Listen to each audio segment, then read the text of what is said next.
Hey, what's up everybody? My name is Mr. H. I'm a hemodialysis instructor here at a local college in Central Florida. Here's a fun way to practice or polish up your cannulation skills. First, you're gonna need a bag of saline, keep it inside the wrapper, 2 needles, a blue chuck, some tape, and some tubing. This tubing, you can cut it from the blood lines for the dialysis machine, or you can take an extra needle, cut this end, and cut this end to get this tubing part. First thing you're gonna do, place your bag of saline down. Then you're gonna take your tubing, place it on top of your bag of saline, and tape it down. After you tape it down, it should look like this. Next, you're gonna get your blue chuck and place it on top of the bag of saline. Blue chuck is gonna act as your skin. Tubing is gonna act as your access. Bag of saline is gonna act as your patient's arm.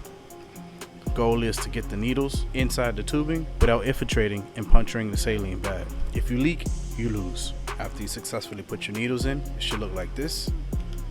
Go ahead and peel the skin back. Make sure that the needle's sitting inside with no punctures.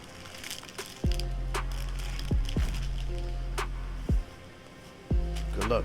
Remember, you're in good hands.